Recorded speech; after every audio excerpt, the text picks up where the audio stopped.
Estamos começando o episódio de número 3 do Furando a Bolha. No dia de hoje a gente vai falar um pouquinho sobre arquitetura, urbanismo, tendências. Vamos desmistificar algumas informações que a gente não conhece. E vamos falar um pouquinho mais sobre China, que aliás é uma pauta constante aqui nesse programa, devido ao meu tempo de residência na China, do nosso parceiro aqui, o João Lemos. E hoje a gente tem uma convidada especial também, a Marina Ott, que também morou em Xangai, na China, é uma arquiteta. Então, depois da vinheta, Furando a Bolha.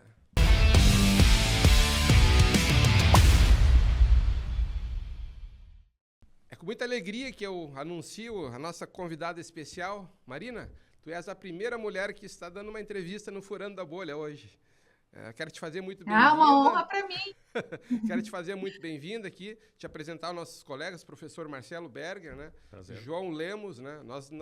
Eu e o professor Marcelo Berger estamos aqui em Porto Alegre, que é a sede do Furando a Bolha, né? O João Lemos está na cidade de Cachoeira do Sul, que também é no Rio Grande do Sul, mas nosso programa é para o estado do Rio Grande do Sul, Brasil e para o mundo, né? Nós estamos furando a bolha das informações. Então, todas as pessoas que gostam de conhecimento, compartilhar histórias, ideias, aprender. Então, é um marco no nosso podcast na internet, né? Falar coisas interessantes, diferentes e, principalmente, que a gente não vê na mídia tradicional. Então, Marina, eu te conheci pessoalmente na cidade de Xangai, quando tu foste morar lá. Tu é uma arquiteta, tu escrevia numa revista. Tu lembra o nome da revista que tu escrevia lá em Xangai? Time Out. Pois ela escreveu numa revista, né? O brasileiro é bem aventureiro, né? Às vezes ele se desloca para outro país, né? Por um motivo de trabalho, faz conexões pessoais de trabalho e acaba se inserindo no mercado, né? É bem bacana essas histórias, né? Eu queria que tu fizesse uma apresentação pessoal, que para o pessoal conhecesse quem é a Marina Ott, a arquiteta, a professora, a designer, mãe também, né? Agora, né? Então tudo é um pacote grande aí para tu falar da Marina para nós um pouquinho. Uma honra participar com vocês do Furando a Bolha, é um prazer, parabéns pelo programa, pela ideia, né? O Eduardo sempre com ideias inovadoras, sempre furando a bolha, então foi muito pertinente o nome desse podcast. É difícil às vezes a gente se apresentar, né? Mas vamos tentar. Eu sou uma arquiteta designer, né? Minha formação, na verdade, veio já de uma sequência desde pequena, adolescente, eu sempre gostei muito de trabalhar com desenvolvimento de mobiliários para as minhas bonecas, e isso gradativamente foi progredindo. Aos 17 anos eu já tive meu primeiro mobiliário desenvolvido pelo chão de fábrica, pela indústria, então sempre fui muito curiosa. Claro que tinha também uma questão de uma empresa familiar que trabalha com mobiliário, e aí foi muito natural para mim cursar arquitetura, design e engenharia ambiental. Parece uma loucura, mas faz todo sentido a partir do momento que eu trabalho com desenvolvimento de arquitetura e design baseado em sustentabilidade. Então, por isso veio a formação em engenharia ambiental.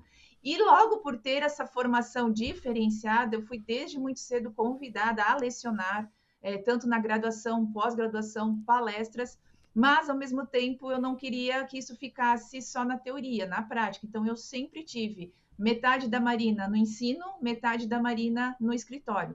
Então meu escritório trabalha com arquitetura, com desenvolvimento de produtos, e também trabalha com a consultoria em tendências para a indústria, e ao mesmo tempo, né, eu leciono nessas áreas também. E no meio de tudo isso veio a possibilidade de morar na China, desenvolvi imobiliários lá também, visitava chão de fábrica lá, o que foi muito interessante, mas também estudei, então eu nunca largo essas duas áreas, né? Então lá eu estudei sobre o assunto também.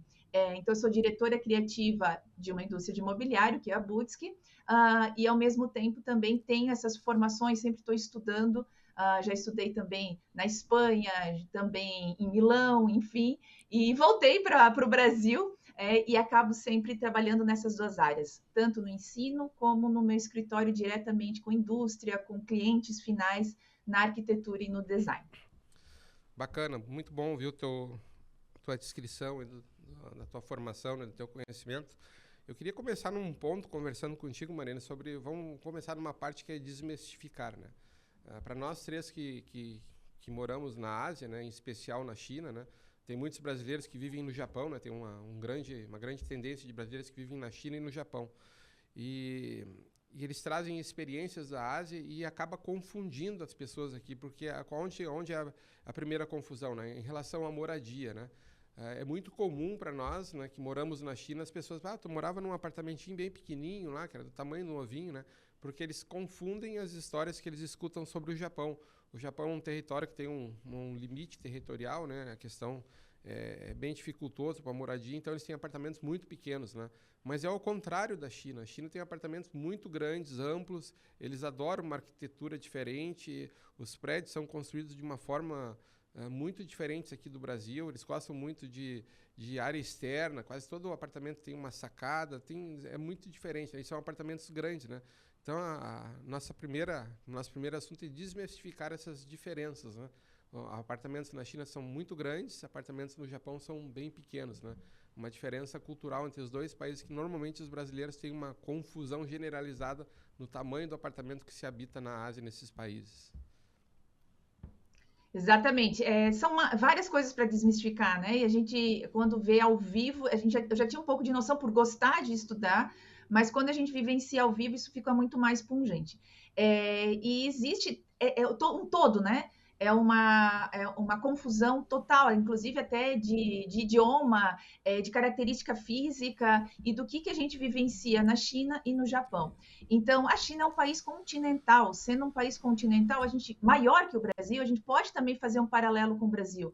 No Brasil, a gente tem diferentes formas de moradia, inclusive até de soluções arquitetônicas que vão ser condizentes com o lugar que a gente mora. Então, claro que na China tem um apartamento pequeno, lógico que vai ter um apartamento pequeno, vai ter a comunidade, lógico que vai ter a comunidade, mas não é somente isso, né? A gente tem dentro das moradias, inclusive a gente, né, conheci o teu apartamento, conheci o meu também, uma similaridade muito maior do que a gente imagina com o Brasil, do que a gente teria, por exemplo, com o Japão. Então, apartamentos com tanto com as dependências que a gente tem aqui no Brasil também, com decoração, né? Inclusive a dona, né, do meu apartamento, ela tinha 25 apartamentos e ela trazia, né, ela falava muito dessas referências, né, de como ela trabalhava esses espaços, né, todos eles com decoração, claro. O chinês usa muito os simbolismos na sua casa. A minha casa tinha diversos simbolismos também, muito atrelado até ao feng shui, ou a característica de ter o genkan, que o genkan é um tipo de entrada, de hall de entrada. O nome vem do Japão, mas também é utilizado na China, que é aquele espaço para você retirar o sapato, guardar o sapato, né? Às vezes num cômodo ou num armário, e a partir dali não usar mais o sapato de fora da casa. Essa é a maior similaridade entre China e Japão. Então, o meu apartamento tinha esse espaço, quase todos os que eu visitei na China também tinham. Agora, e não tem no Brasil. Agora, os demais ambientes, né, eram ambientes como a gente tem os prédios tradicionais para uma determinada classe aqui no Brasil, né, onde a gente tem esses ambientes todos, com simbolismos, né, com algumas peças ali específicas que representam a cultura e o simbolismo que a gente tem na China, que aí sim, isso é muito forte lá, né, alguns elementos que vão caracterizar a cultura chinesa. João, compartilhar um pouquinho da tua experiência da tua residência lá? Eu não posso reclamar. Como eu trabalhei numa multinacional, na época de 2000, na realidade eu fui duas vezes para a China, mano. Nesse processo aí eu aprendi muito lá. Marina, ótimo. Tu tá em Blumenau, Marina? Você é de Em Blumenau? Blumenau, sim. A Blumenau é linda, né? Mas olhando assim o espectro a China, eu tive a oportunidade de morar naquelas primeiras residências, aqueles primeiros condomínios fechados que foram montados na China na década de final dos anos 80 e início dos anos 90. Acho que a Marina e vocês eram bem novinhos ainda. Então eu tive a oportunidade de ir para a China a primeira vez em 88, Marina, para ter uma ideia. Então ali sim, a forma de morar era bem diferente do que acontece hoje. Nesses 40 anos aí, os chineses ficaram ricos, compraram muito apartamento, como a Marina já comentou aí. Essa moça aí, que era dona do apartamento da Marina lá, tinha mais de 20, né? Então ela usou isso como investimento também e visão de futuro. Olhando assim como é que eu morei lá, eu morei num condomínio fechado para estrangeiros, a primeira leva. Inicialmente eu morei num condomínio que era bem no início do Gran Canal, que era em Tongxian, no sudoeste de Pequim. Então ali tinha um condomínio onde moravam lá só estrangeiros. Então a casa era grande, era 2, 3 pisos, tinha o underground ali, né, a parte de baixo, o basement.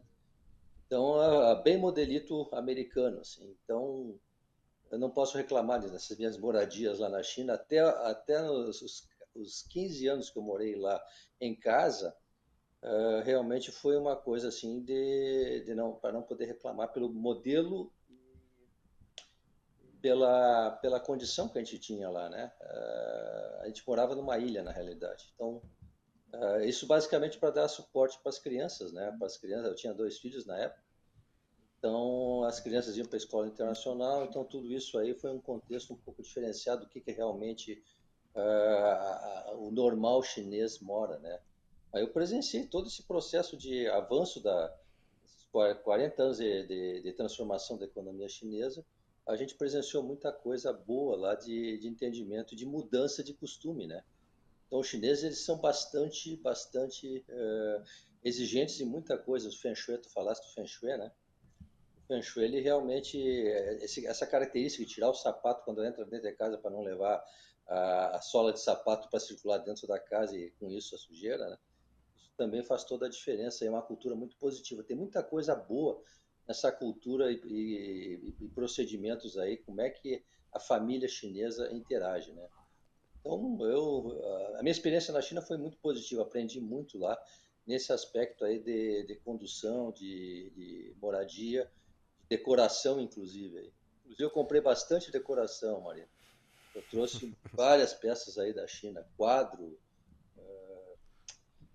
luminária, móveis, porque eu realmente me apaixonei pela cultura chinesa aí, nesse aspecto de história. Eles têm uma cultura muito forte, né? Então, que a Sabe, gente está João, aprendendo no Brasil ainda, né? um detalhe que uma vez eu escutei a Marina falar que eu achei muito interessante, que as pessoas às vezes que são leigas na área de construção, de decoração, não fazem a mínima ideia, né?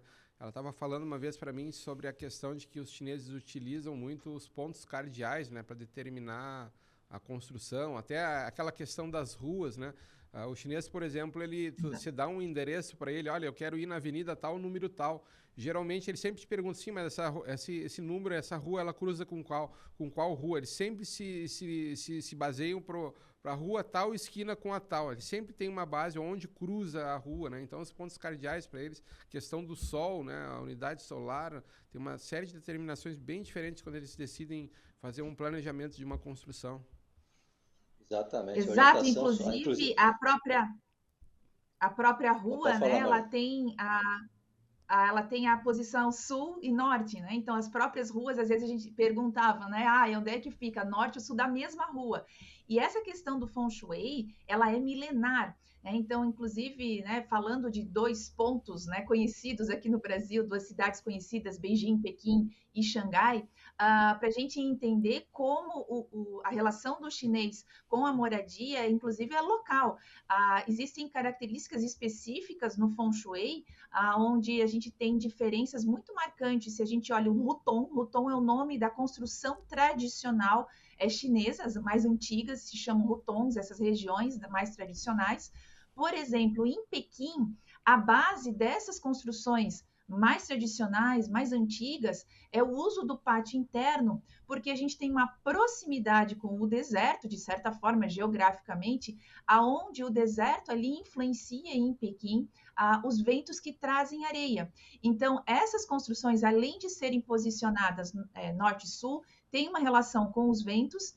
E o pátio interno, ele é feito porque você fica protegido quando vem esses ventos com areia do deserto, ele passa por cima e as pessoas podem utilizar a área interna, conviver nessa área interna e ter, né, claro, não num dia extremo, né, mas ter esse maior uso do lar. Já no caso de Xangai, né, a gente tem uma outra construção, um Huton, né, seria um Huton também tradicional. Lá os prédios, eles são os mais antigos, né, eles eram de no mínimo 2 andares, formando linhas, não um quadrado, linhas muito estreitas, porque já eram posicionados no direcionamento do vento, para canalizar o vento que vem do rio, porque no verão, Xangai é muito quente. Então, a construção de 2 andares, uma faz sombra na próxima, E essas linhas são posicionadas exatamente para conseguir um ar-condicionado natural e canalizar o vento para essas construções mais, né, que vão estar mais distantes do rio.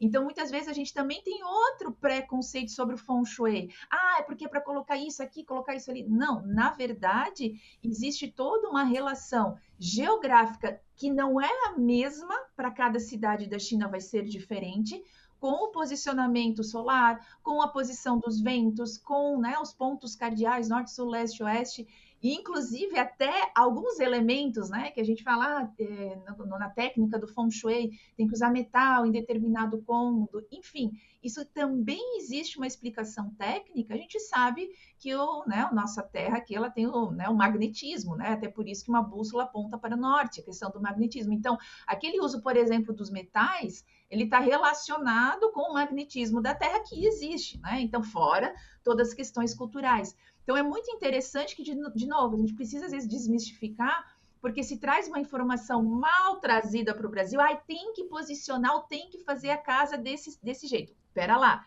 A casa foi feita em que lugar da China? Inclusive, isso vai ter diferença, né? Até mesmo o aproveitamento dessa relação com o pátio ou com o corredor. E uma característica frequente em todas é a conexão com a natureza. A gente sempre vê essa necessidade de ter algum elemento natural, e que agora está tão em alta no mundo inteiro, no Ocidente inteiro também. Então, é interessante que a gente tem a característica desde a cultura milenar até essa questão, hoje em dia, mais tecnológica também, ou dos prédios, né? Como veio a referência, tinha uma cara mais americana, mas sem perder essa conexão também com o que eles têm de característica local. Bacana. Só um adendo aí, Eduardo, Sim. na conversa. Não é só casa, né, que a gente está falando, a gente está falando de todas as construções, né, Marina? Eu tive a oportunidade de presenciar a construção de 2 fábricas. Sempre tinha um instituto lá que faz a regência dessa orquestração disso tudo, para efeito de aprovação do projeto em Pequim. Praticamente todos os projetos de construção de fábricas e projetos grandes eles são aprovados em Pequim. Então, essa legislação aí, ela leva em conta o Feng Shui. Assim. Eu me lembro uma fábrica em Hefei que a gente inaugurou em 2018. Essa fábrica ela foi projetada à frente dela, todas com as características Feng Shui. Eu achei interessante isso, porque daí eu fui dar uma estudada melhor no assunto e praticamente todas as construções aí levam em consideração os requisitos milenares aí de construção, levando essa característica do arranjo com a natureza, né, com o bem-estar também, e para levar a vantagem para que lado o vento sopra, que lado onde é que tem a água, como é que a água funciona. O Feng Shui também vê a parte do sol, né, iluminação, tudo isso, esse conjunto de interações com a natureza. Tu falasse ali da prevenção quanto aquelas tormentas de areia que acontecem em Pequim. Exatamente isso aí. Eles procuram se proteger, eles aprenderam com o tempo como fazer a proteção contra essas tempestades de areia. A própria cidade proibida lá, ela foi projetada há mais de 1000 anos, já levando em consideração esses aspectos aí de tormentas e aspecto de insolação, aspecto de vento, tudo isso, as características de construção chinesa, eu acho que levam em consideração até hoje, né? Então é uma coisa antiga e é uma coisa atual, que foi se inteirando com alguns requisitos aí de proteção do meio ambiente, que a China se preocupa bastante com isso atualmente, né? Vem fazendo um trabalho bem claro de despoluição de muita coisa lá. Muitos rios aí que estavam poluídos estão trabalhando agora para fazer a melhoria desse processo aí, olhando a interação com o homem, né? Muito bacana como a modernidade, né, ela ainda busca no passado, né, algumas soluções, né? Eu me lembro que eu via um documentário sobre o Coliseu de Roma, né, agora uma construção na Europa, né? Ele tinha não sei quantas saídas projetado para que num mínimo espaço de minutos pudesse evacuar todo o estádio, né? E isso foi uma construção há muitos séculos atrás, né? Muito tempo atrás, e eles já tinham projetado. E hoje a gente utiliza os mesmos recursos que foram feitos lá atrás. A gente evolui em questão de processos, equipamentos, né? materiais, né? Mas às vezes a forma continua sendo a mesma até hoje, né? Já que a gente está dando um giro aí pelo mundo sobre construções, né? Eu vou dar uma acionada aqui no professor Marcelo Berg, que está quietinho aqui. O professor Marcelo Berg, Marina, ele tem seus traços familiares, né, em Israel, né? Então ele morou um tempo em Israel, né? E ele pode também compartilhar com nós aqui um pouquinho, né, sobre a moradia em Israel. Para mim é uma curiosidade, eu nunca tive lá, não tem muita informação. Marina, é um prazer falar com você. E assim, até para contextualizar esse tema interessantíssimo, né? Foi até uma provocação do Eduardo sobre isso. Israel é um país muito pequeno, né? Eu fiquei alguns anos lá. E como é um país que tem condições extremas de temperatura, né? E a temperatura ela exerce uma influência determinante na construção, isso é inevitável, né? Então, é óbvio que eles acabam tendo que se adaptar a essa situação, mas o que mais chama atenção, e isso é uma coisa que provavelmente você deve conhecer, sendo da área, é que existe uma cidade em Israel que ela é, de certa forma, ela é completamente à parte das outras em termos de construção, né, em termos do estilo de construção. Depois eu quero fazer uma provocação para você, tá? Só quero fazer esse introito primeiro, que é Jerusalém, né? Jerusalém é uma cidade muito diferente das outras, né? E por que isso? Porque por determinação legal, desde acho, décadas atrás, até não só por uma questão de estilo arquitetônico, mas também por uma questão de custo, né? Existe uma determinação legal lá em Jerusalém que obriga, né, que as construções todas elas tenham que de alguma forma utilizar os elementos disponíveis na região. Então, os prédios, né, eles são construídos normalmente com pedras, né? E essas pedras, que era uma coisa que me chamou, eu sempre gostei muito de arquitetura também, e era uma coisa que me chamava muita atenção, né? E eram pedras muito grossas, né, com aberturas pequenas, né? E eu logo depois eu vivi um tempo em Jerusalém, né?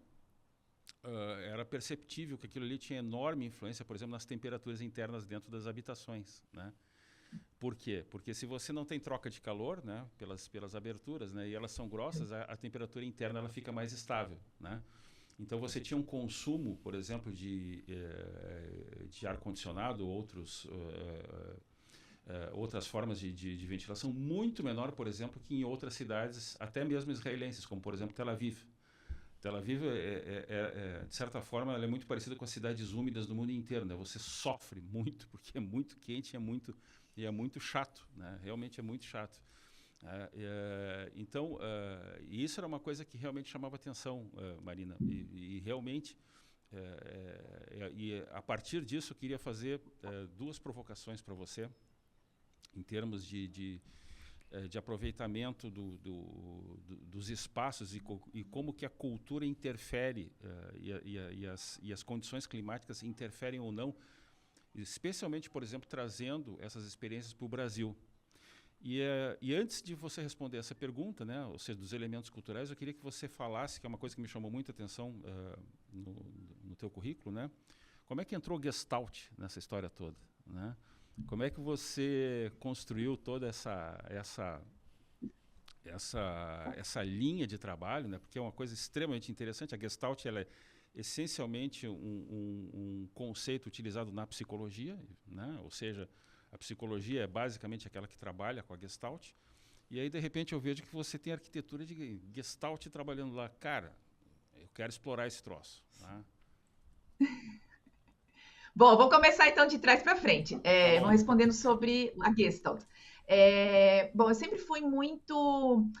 Eu vou dizer assim, sempre fui aquela aluna chata, mas não, o chata era no sentido de curiosa. Eu sempre quis saber muito o porquê das coisas. Então, quando eu estudei a questão do design, da arquitetura, a gente tem toda a parte de percepção visual, aquilo que chama atenção aos olhos, que parte, a princípio, da estética, porque certas coisas a gente considera mais bonitas ou não, por que certas coisas atraem mais o olhar ou não. E a Gestalt começou lá em 1900, na verdade, 1800 e pouco, no final de 1800 e pouco, em 1900. É uma escola de psicologia experimental na Alemanha. Eu acabei não falando tudo do currículo, né? A gente dá uma reduzida ali quando o Eduardo pediu para Foi por isso que eu provoquei apresentar, você. senão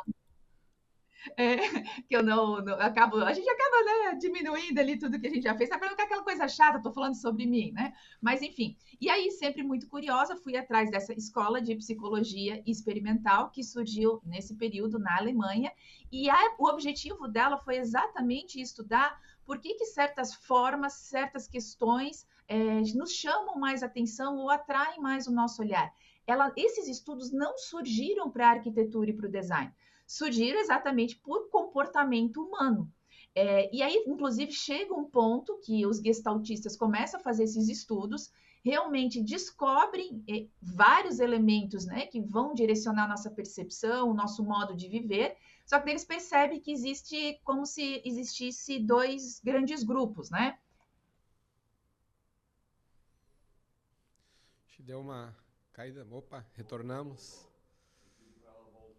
Né? E o Tá. outro grupo acaba indo... Marina caiu, deu um corte ali, peraí que volta lá onde tu falou, que como não é ao vivo aqui o programa, né, dá pra gente editar. Ah, tá. Deu um cortezinho ali, retorna onde tu tava, onde tu parou. Aonde que eu parei ali pra vocês? Onde é que tá no corte que ela parou aí, amigo?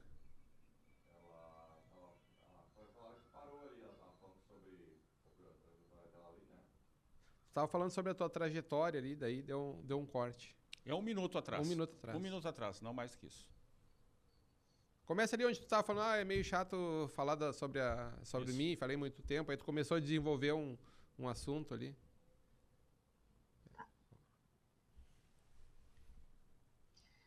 Pode ir já? Pode. Você estava falando do comportamento. Oi? Você estava falando da influência do comportamento na Gestalt e depois a influência que surgiu na arquitetura, da sua experiência com isso, da sua curiosidade. Certo. Então, dentro da Gestalt, ela teve exatamente esse intuito de estudar o comportamento, por que certos elementos, certas formas ou certas situações acabam chamando mais a atenção do que outras.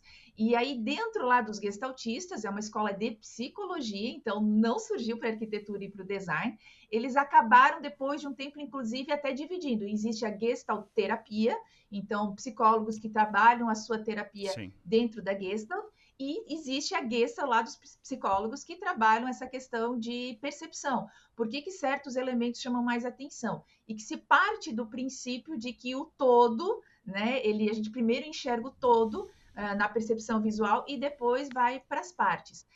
E a Gestalt, ela não é usada só para arquiteturizar, tanto que ela não foi criada na arquitetura e no design. Ela foi criada, né, pela psicologia e, inclusive, informática usa princípios de Gestalt, da moda utiliza artes plásticas, design, e dentro da informática, inclusive, também na arquitetura do software, se utilizam princípios de Gestalt, porque tudo envolve a percepção visual. E nisso também, continuando com o ceticismo, né, de, mas por que certas formas chamam atenção, beleza, tem a Gestalt, e hoje a gente já tem, inclusive, a neurociência comprovando princípios de Gestalt, e aí a gente tem a neuroarquitetura e o neurodesign, que é outra área que eu me especializei, que eu leciono, que eu desenvolvo mobiliários e produtos e espaços baseados na neuroarquitetura. Então, você vê que é uma sequência, né? A minha curiosidade, por que certas coisas chamam mais atenção que outras, aí vou parar na Gestalt, que é lá de 1900, e que hoje ela é validada pela neurociência, que consegue ver exatamente dentro do nosso cérebro como esses princípios trabalham, ativam certas áreas da nossa percepção. E isso é muito lógico para aplicar na arquitetura e no design. Se tem certas formas, certos arranjos visuais que chamam mais a atenção, provavelmente o meu produto, o meu mobiliário vai vender mais se eu trabalhar dentro desses produtos, dentro desses princípios. Provavelmente o meu espaço arquitetônico também irá agradar mais o usuário se eu trabalho princípios de Gestalt, que hoje são corroborados, né, pela neurociência, que a gente chama agora de neurodesign, quando a gente aplica a neurociência no design ou neuroarquitetura na arquitetura. Então, por isso que eu trabalho com Gestalt, continuo a estudar sobre ela, né? Acho que a gente nunca para de estudar, nunca, pelo esse meu ceticismo. Mas por que certas coisas chamam mais atenção que outras? que é o paralelo também quando morei na China. Não só trabalhei lá, eu quis estudar, mas por que que eles usam, por exemplo, né, os telhados lá terminados para cima, né, curvados e terminados para cima? E aí ele sempre, que daí eu vou chegar na segunda, a primeira pergunta, né, da questão cultural. E foi algo que ficou muito explícito para mim. Como os chineses, eles conseguem trazer a cultura deles, mas também existem as questões técnicas. Então, especialmente, né, o telhado terminando para cima, arredondado terminando para cima, tem toda uma questão ligada à prosperidade, porque a gente prospera para cima, então é nesse sentido visual. Então, tem a ver com a percepção visual de prosperidade. Quando uma planta cresce, ela cresce para cima, né? Então, é nesse sentido. Mas também tem uma solução técnica no telhado para o escoamento da água da chuva e direcionamento. Então, quando a gente percebe isso, é interessante. A gente tem culturas milenares que às vezes a gente não estuda tanto. Então, tu trouxeste esse exemplo de Israel, na verdade, né, de Jerusalém, que utiliza as construções com pedras, que gera isolamento térmico, né? A gente tem várias formas de fazer isolamento térmico, até mesmo com barro também. Na África, a gente tem hoje em dia tem até um shopping que foi baseado no funcionamento dos cupinzeiros africanos, que chegam a ter 4 metros de altura, que tem sistemas de chaminés internos feitos pelos cupins, e eu já vi alguns projetos baseados nesse mesmo sistema que está naturalmente ali, né, na natureza, sendo utilizados em construções novas. E isso também é interessante porque a gente pode, por exemplo, estando no Brasil, olhar soluções num país tão vasto como o Brasil, que nós temos 6, pode trazer novamente essas características do mundo, adaptando, porque a gente também tem regiões quentes aqui, a gente também tem regiões úmidas, a gente também tem regiões secas. E a gente também tem no Brasil aqui questões culturais, né? Então, a gente tem, por exemplo, construções aqui que a gente esquece, flutuantes. Nós temos toda, né, na região norte, a influência, né, das cheias dos rios, do rio Amazonas, por exemplo, e nos povos originários aqui do Brasil, que já se utilizavam, né, da construção flutuante. Nós temos no Pará, nós temos no Amazonas construções flutuantes, que é algo nosso que a gente poderia aproveitar e a gente poderia trazer para outros lugares do Brasil a construção flutuante com tecnologia. Então, eu percebo muito isso e já estudei um pouco até né, no que tu falasse ali de Israel, enfim, Jerusalém, gosto de estudar a arquitetura pelo mundo, como isso fica comprovado também lá na China, de que a gente pode trazer o que é tradicional junto com tecnologia extrema, né? A gente não precisa negar nenhum nem o outro, que eles podem conviver juntos e ainda assim trazer a cultura local. E também olhar o mundo e, poxa, se essa solução funciona lá do outro lugar do mundo, por que eu não posso trazer essa solução para mim também? Né? Então, são algumas lições que a gente vai aprendendo ao longo da vida e uma delas é essa, né? É possível valorizar a cultura e um não é negativo ao outro, que às vezes também existe esse falso entendimento, né? Mas isso é só porque é uma questão cultural deles, eu não vou aproveitar. Não, mas também é uma solução técnica. Então, não é só A ou B, né? A gente pode juntar os dois e ter uma boa construção quando a gente fala em termos de arquitetura. Marina, eu vou trazer um debate aqui da arquitetura. Aproveitar que a gente está numa época eleitoral no Brasil, né? A gente tem eleições aí no próximo mês para prefeitos e vereadores, né? A gente tem aí campanhas que a gente vê diariamente através do celular, na televisão, no rádio, né?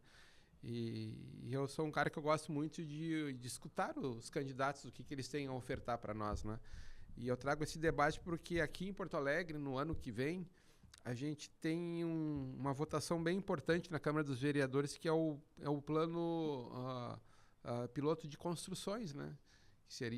Que vai haver modificações, eles vão mudar algumas características, porque é um plano muito antigo, né? E existe um segmento que eles desejam a verticalização da cidade de Porto Alegre. E existem várias pessoas que são contrárias à verticalização e existe uma discussão, né? Mas dentro dessa discussão, eu observei que quem não quer a verticalização da cidade não conhece, não sabe quais são os seus benefícios, não sabe quais as suas vantagens, não sabe o que traz de bom para as pessoas que precisam adquirir uma moradia nova ou ter a sua primeira moradia, né? Então eu começo a lembrar assim, ó, como eu sou grato pela experiência de ter viajado em alguns lugares no mundo, né? E ter visto essas experiências, principalmente em relação à China, né? A gente morava em condomínios muito grandes, né? Pô, cheguei a morar ali em Hongqiao, onde eu morava em Xangai, num condomínio, já tinha ido embora, depois eu mudei, né? Um condomínio que morava 7.000 pessoas, né? Tinha ali cerca de 20 torres de 30 andares, né? Então eu ficava observando todo o ecossistema que tinha em volta desse condomínio, né? Tinha pelo menos 4 ou 5 lojas de conveniência 24 horas. Tipo esse postinho de gasolina que a gente vê, né? É muito popular, não tem violência de assalto, né? Então ele fica aberto 24 horas. Tinha 3 ou 4 pequenos mini mercados ali dentro. Aí no entorno tinham diversas lojas de alimentação e restaurantes. Você via ali as mais populares, Pizza Hut, via o McDonald's, você via as lojas tradicionais chinesas, você via escolas de educação para criança, escolinhas, sei lá, desde alguns esportes, sei lá, karatê, judô, essas coisas. Tinha balé, tinha música. Então era um ecossistema tão grande dentro daquele condomínio, né? Que te permitia ter uma vida muito bacana ali dentro, e eu via que as pessoas que viviam nesse condomínio, eles interagiam muito, porque ali tinha uma praça grande, as mães se encontravam com os filhos, passeando com o cachorro, tinha um laguinho, uma piscina. Então, graças a esse grande condomínio, as pessoas interagiam muito e estavam muito próximas daquele local, e pouco se deslocavam para locais mais longe, às vezes trabalhavam próximo, a escola ficava próxima, né? Então eu vi um ponto positivo da verticalização, né, da cidade. E aqui a gente tem uma discussão, muita gente contra, que não conhece, alguns a favor, e engraçado que esses que estão a favor estão ligados à construção, né? Eles querem um benefício, né? Mas eles também não entendem por que é bom a verticalização, né? Então é um ponto assim que é um debate que a gente não vê na mídia, entendeu? O Furando a Bolha é isso, a gente trazer um debate que a gente não vê na mídia. Bom, isso não era uma característica exclusiva do Eduardo, é um estilo de construção muito comum lá em Xangai e em outros grandes centros também da China. O meu condomínio, né, ele tinha 18 a 20 prédios, um pouquinho mais baixos que o Eduardo comentou, também com um pátio central verde, um parque central, tinha cabeleireiro, restaurante, loja de conveniência, né, também. E foi lá que, inclusive, por esse convívio que o Eduardo acabou de falar, que eu conheci uma das minhas melhores amigas, que eu converso até hoje, uma japonesa, já também voltou para o Japão, e eu conheci exatamente pela convivência ali no espaço verde que existia lá no condomínio que eu morava. Então, isso é o problema, muitas vezes, da discussão, né, que acontece aqui no Brasil, fica muito, é isso ou é aquilo. Mas calma, não é bem isso, né? Às vezes são os dois juntos. Então, eu vejo muito, eu sou formada em arquitetura e urbanismo.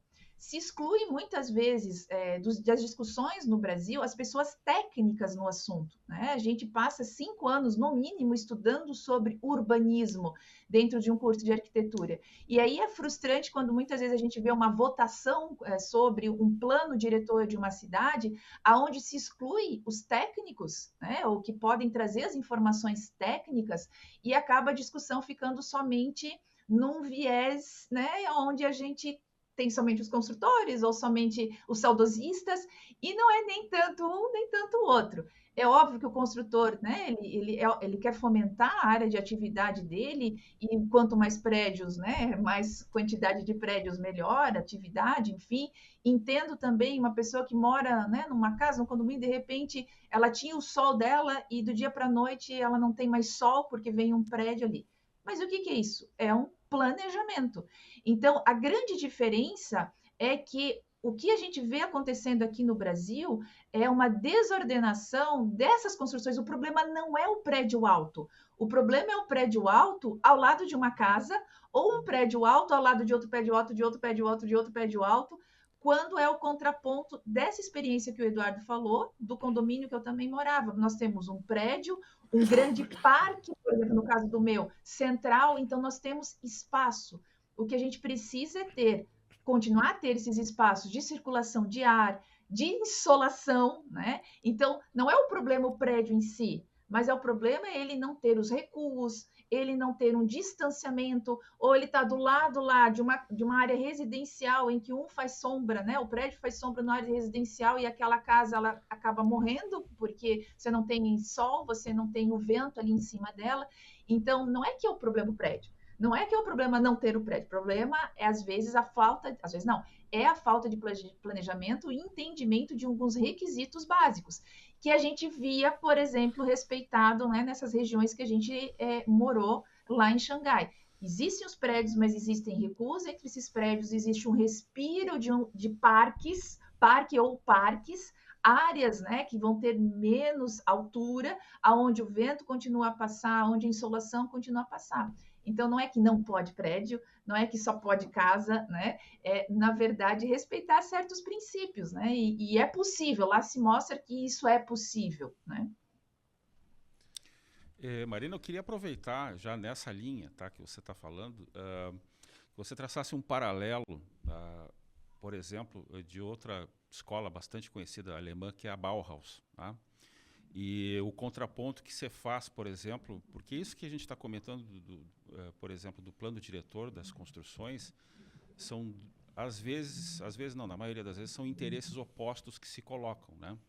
E eu me lembro que, acho até que você deve conhecer, tem um vídeo que até recomendo para os internautas, maravilhoso, de um filósofo chamado Roger Scruton. Por que a beleza importa? Você deve conhecer, que é um clássico, uma coisa absolutamente maravilhosa, de 2007. Está disponível na internet, free, de graça, qualquer pessoa pode assistir. E o Scruton, ele comenta isso. Eu gostaria que você trabalhasse esse conceito, traçando esse paralelo junto com a Gestalt e outras questões pertinentes, porque o Scruton, ele é não exatamente um crítico, mas ele traz para dentro dessa discussão, que é uma coisa que a gente está comentando, de certa forma, aqui, de forma indireta, né, que é a questão do ambiente, da beleza, do fato de você ter esse valor como sendo um valor intrínseco do ser humano. Porque você não constrói uma casa para ser uma caixa, né, Marina? Não é isso, né? É muito mais do que isso.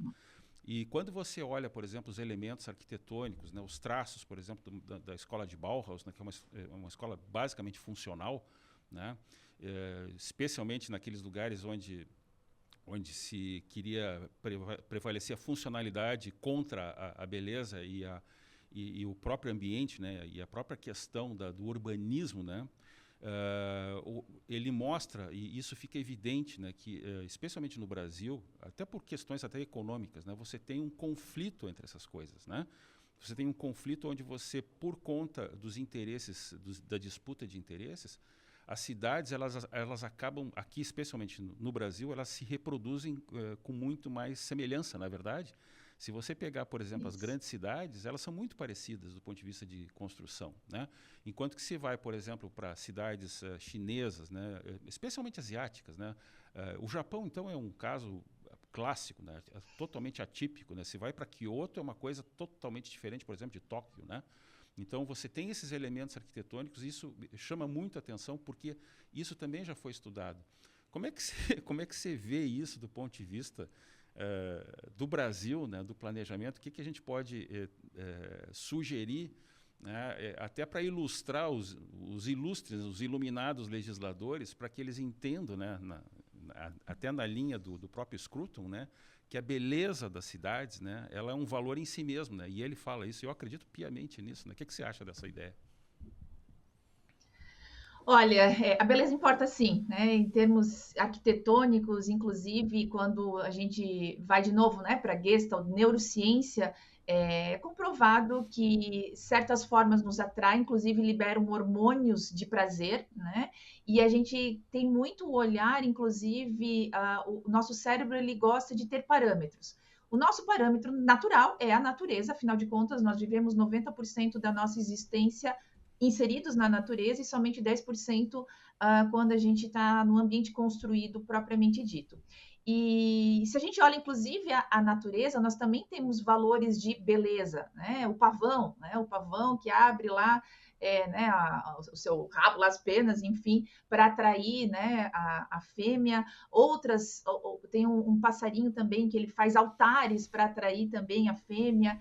Então, não é só a gente diz, mas isso é uma questão, o ser humano aprendeu a olhar certas formas. Sim, ele até aprende a olhar certas formas, mas existe intrínseco no nosso cérebro elementos que realmente vão chamar a atenção, tal qual os animais, né? Então, nós temos elementos, sim, que atraem o nosso olhar, que são considerados belos, e muito vem em relação ao nosso entorno. Então, falando de entorno, é o entorno que a gente se identifica, né? Então, essa diferença que tu acaba citando das cidades, que a gente tem muito fácil de compreender, por exemplo, no Japão, a diferença entre as cidades, é porque acaba se reproduzindo, inclusive, o próprio entorno daquela cidade, né, da natureza, na cidade novamente. E isso, se a gente perde no Brasil, você acaba diminuindo, inclusive, a quantidade de prazer que você vai sentir convivendo naquele espaço.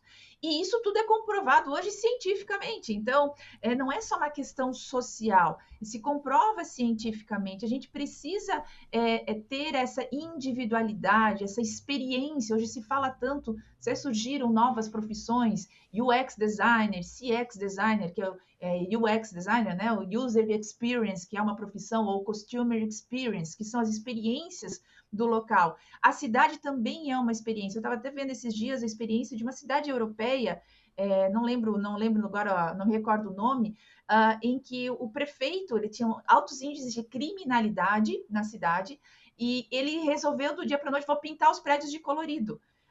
E inclusive, claro que a história é mais longa, tem mais porquês, diminuiu o índice de criminalidade nas cidades, as cidades passaram a ficar mais alegres, né?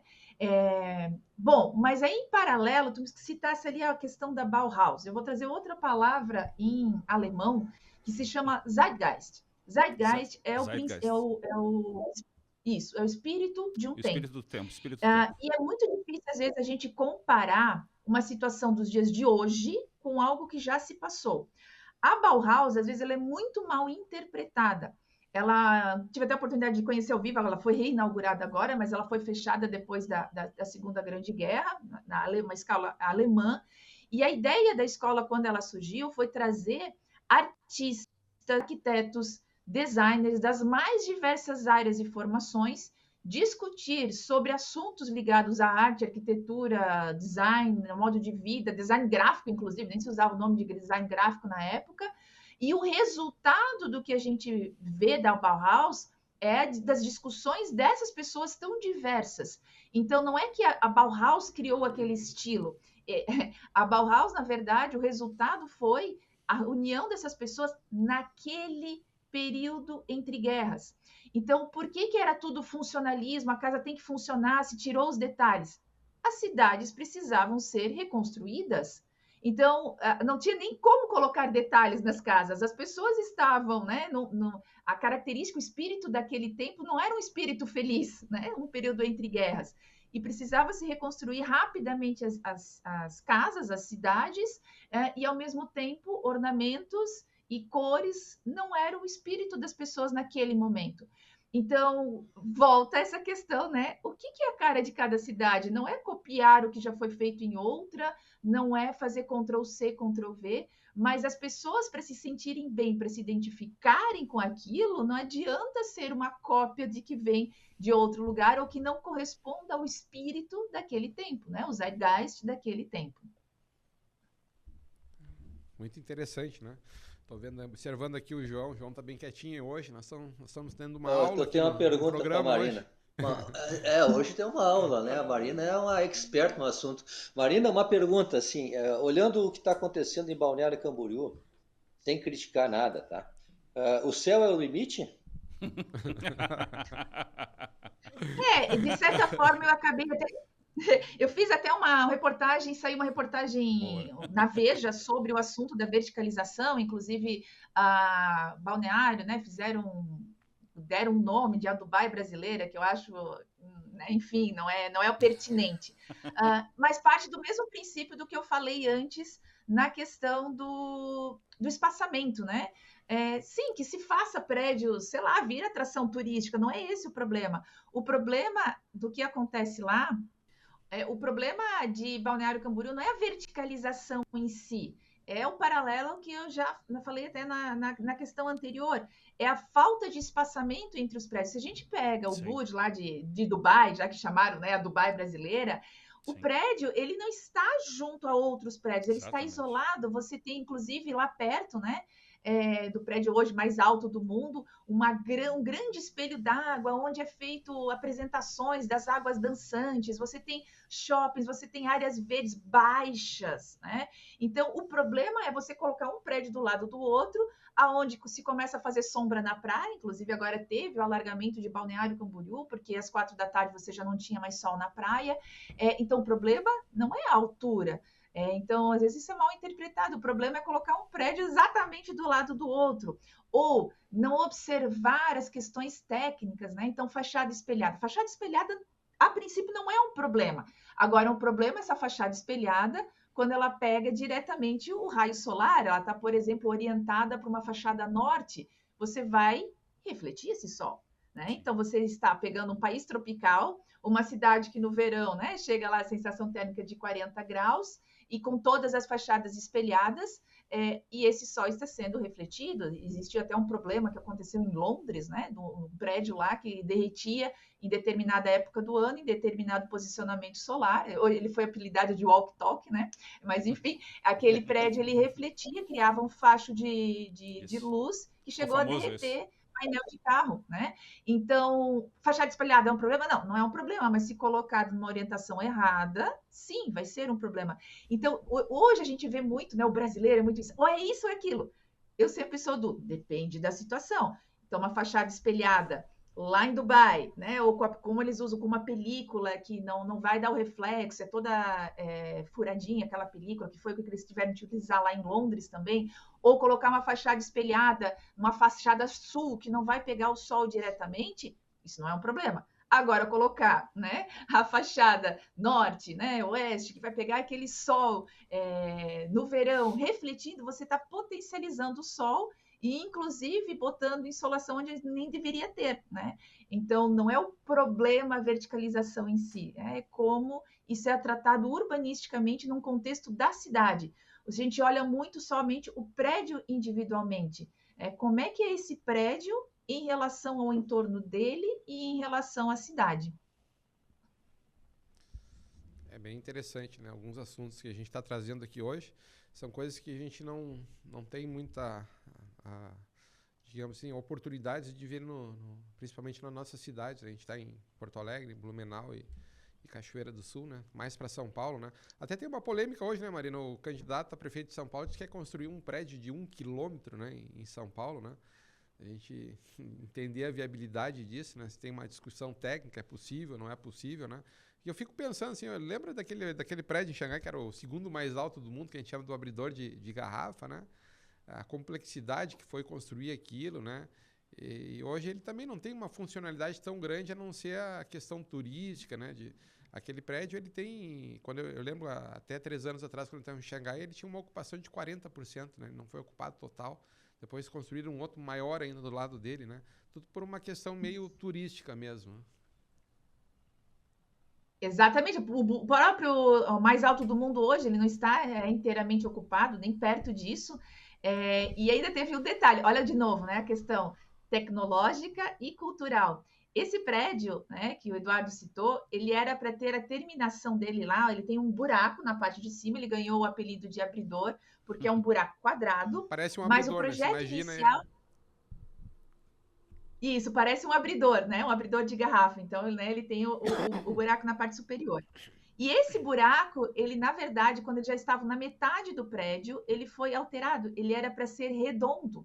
Só que o redondo iria lembrar muito a madeira, né, do arqui-inimigo. Não é arqui-inimigo, né? Mas tem algumas rixas, tal qual o Brasil e a Argentina, os chineses e os japoneses têm uma rixa, né? Algumas rixas culturais, por causa até mesmo da escrita, dos ideogramas, né? Um roubou do outro alguns ideogramas ali.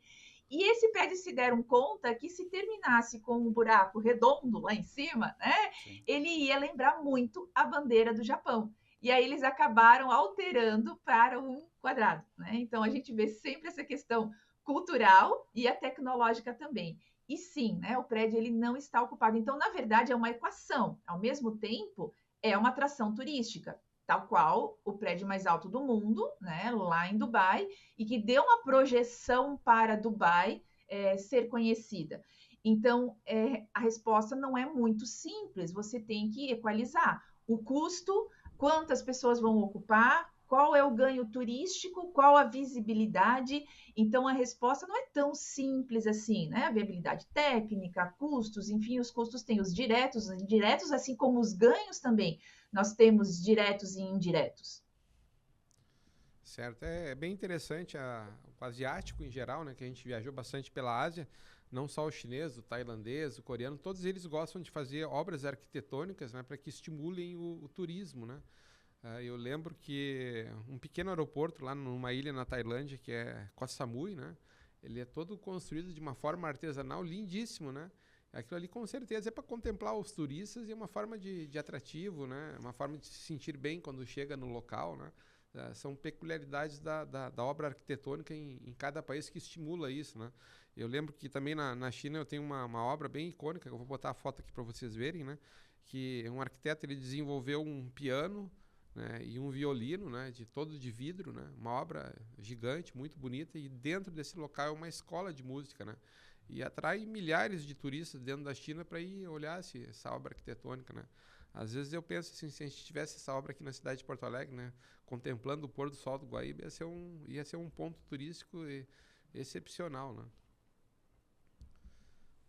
A gente tem até uma das grandes arquitetas, ela infelizmente já faleceu, mas o escritório dela continua, que é Zaha Hadid, e a gente brinca, né? Tudo que o resto do mundo não deixava ela fazer, os chineses deixavam, né? E claro, o escritório continua, continuam fazendo projetos, mas lembrando que também a própria arquitetura ela pode ser turismo, ela pode revitalizar. Né? A gente tem isso acontecendo em outros lugares, até mesmo Bilbao, na Espanha, a partir de um grande nome, né, da arquitetura que fez um museu lá, revitalizou essa cidade a partir de um museu icônico, né, que ficou conhecido no mundo inteiro. Exato. Inclusive, se a gente for ver um dos símbolos do Brasil, que é o Cristo Redentor, é uma obra arquitetônica, né? Virou o símbolo do país e é também uma obra arquitetônica. Então, a arquitetura também é uma forma de promover o turismo. O brasileiro agora, algumas regiões até aqui do sul, estão trabalhando nos cânions, né? Nos cânions tanto de Santa Catarina como de Rio Grande do Sul, com estruturas que até são meio... dão medo na gente, né? Estruturas de vidro sobre esses cânions e trazendo ao mesmo tempo o conhecimento da natureza desses locais, a partir de alta tecnologia, para construir, né, essas estruturas envidraçadas, que você caminha em cima, alguns com bondinho, enfim. Então, você traz a tecnologia e é algo arquitetônico que faz o turismo também.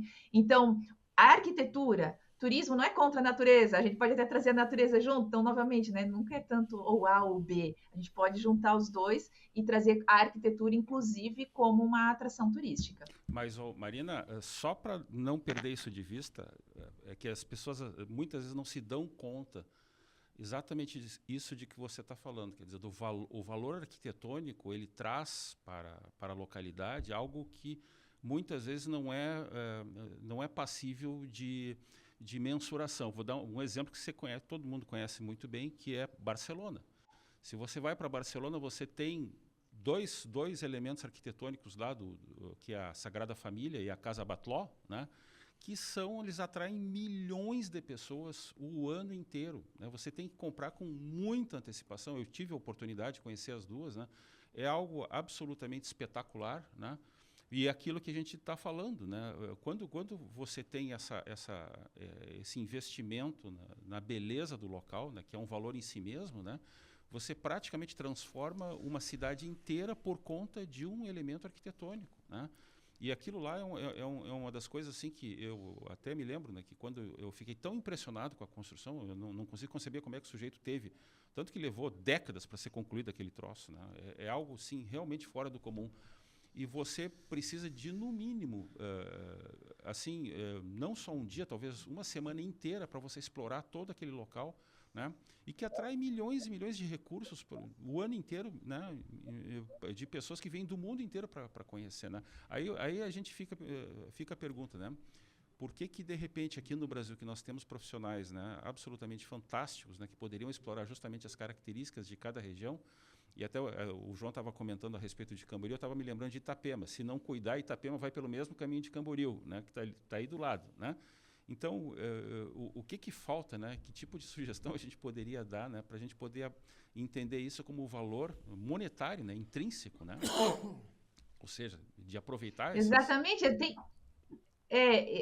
Inclusive, até a Sagrada Família, ela ainda não terminou. Não Né? terminou, O não Antoni terminou. Gaudí O não Gaudí, terminou. Ainda exatamente. a Mas a previsão Batló, ainda sim. mais Mas a Casa Batló, sim. muitos e muitos anos, né? A Batló, sim, né? A Casa Batló, sim.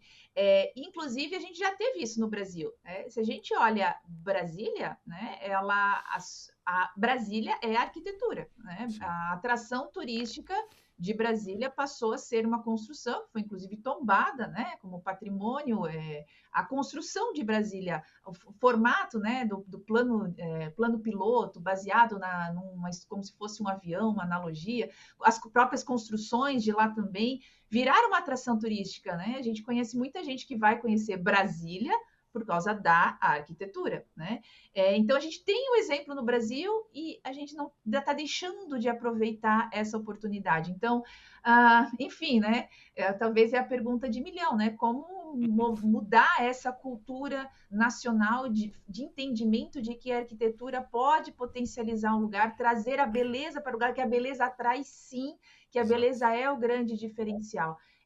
Inclusive Itapema, infelizmente, já está quase, né, brigando ali com o Balneário Camboriú. O número de gruas é o segundo maior número de gruas hoje do Brasil. Primeiro lugar se encontra em Goiânia, fiquei sabendo esse final de semana, estava lá em Goiânia. Segundo lugar é Itapema, daí mês a mês eles ficam brigando um com o outro, qual é a maior quantidade de gruas hoje sendo utilizadas no Brasil.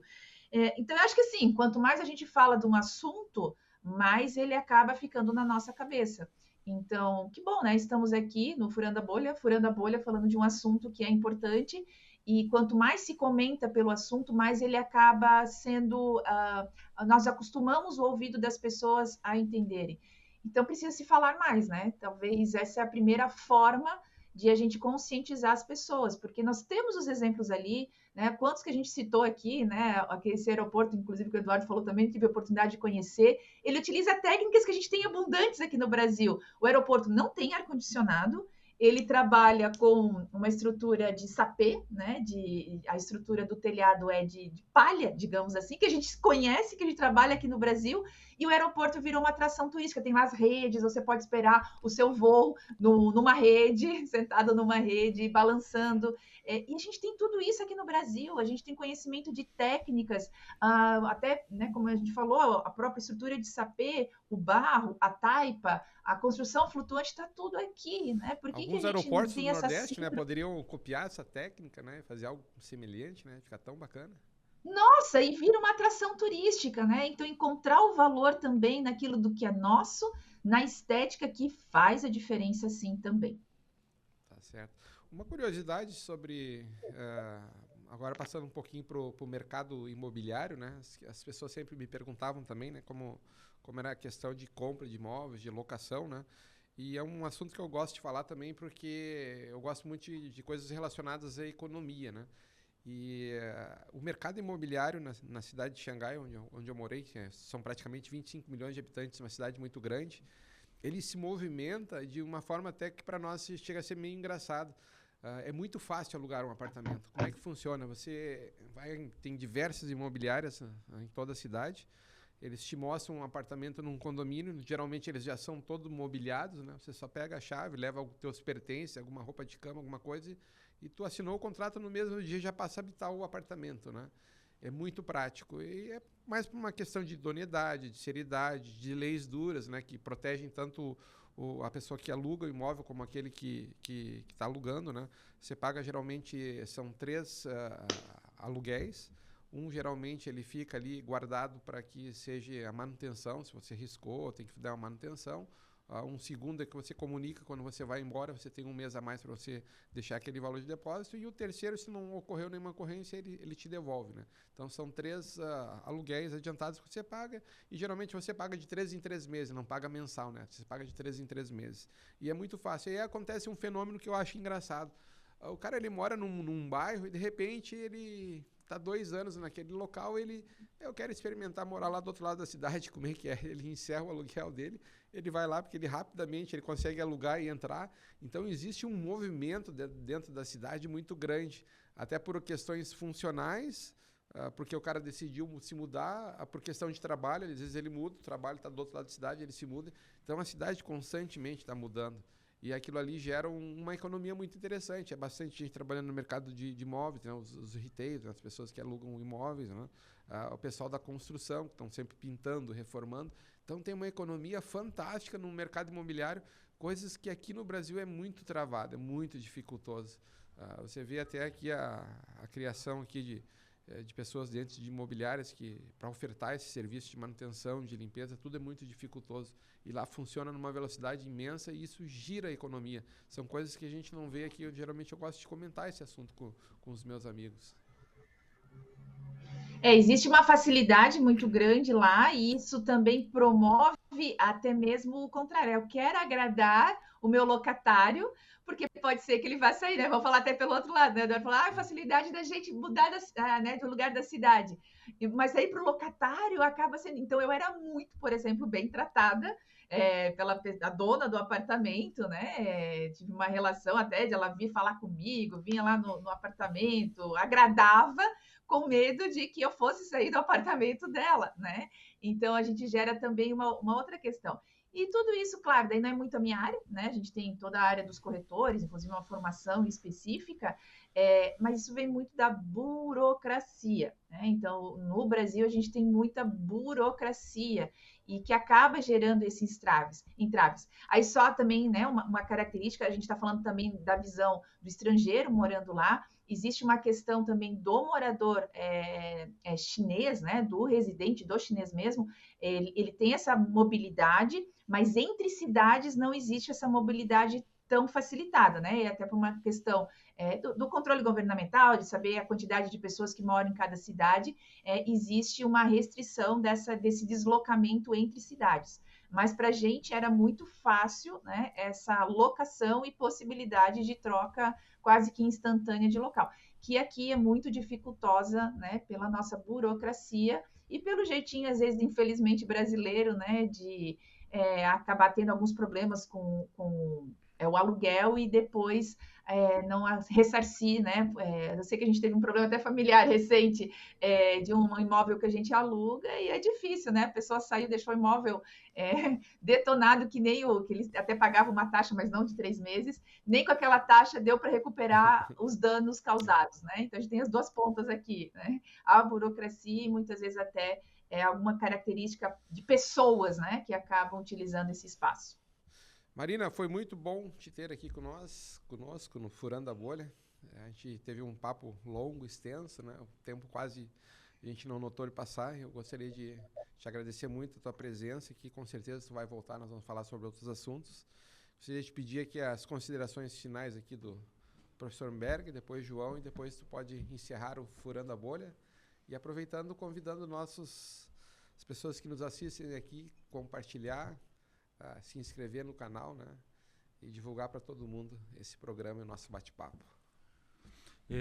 Queria agradecer principalmente pelas lições inestimáveis aí, Marina. Obrigado pelas aulas maravilhosas, né? Você é uma instrutora nata, né? E espero que a gente possa se reunir, possa ter mais papos como esse futuramente, porque é sempre muito bom aprender sobre essas coisas. E são coisas que muitas vezes a gente não só não conversa, como não tem acesso na mídia, né? Porque são coisas realmente interessantes, né? Que dão uma outra perspectiva no mundo, né? Do próprio Brasil, mas principalmente de outros países, né? em relação a essas questões mais ligadas à rotina das pessoas, né? Obrigado pela aula, viu, Marina? Um prazer conhecer você. Nossa, eu agradeço novamente o convite, né? Sempre que precisarem, estou disponível também para quem vai assistir também essas informações aqui. Eu sempre gosto de compartilhar, deu para perceber, né? Eu gosto de compartilhar aquilo que eu trabalho, aquilo que eu estudo. Então, eu tenho também as minhas redes sociais, o @marinaotti com 2 T's, enfim.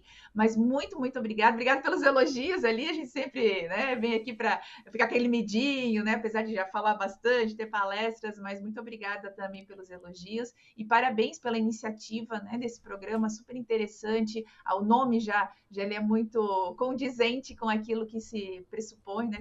Vocês estão dispostos a cumprir. Então, muito obrigada e vida longa aí para o Furando a Bolha.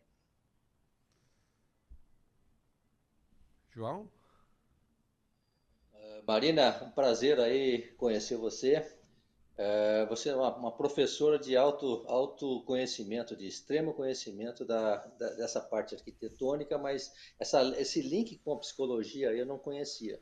Então, parabéns aí pela aula, parabéns pela participação, parabéns pela divisão de entendimentos aí, conhecimento. Eu gostei muito e aprendi bastante. Hoje foi um dia de aula e aprendizado. Obrigado e um prazer. Furando a Bolha, curte, compartilha e te inscreve aqui no canal. Até a próxima.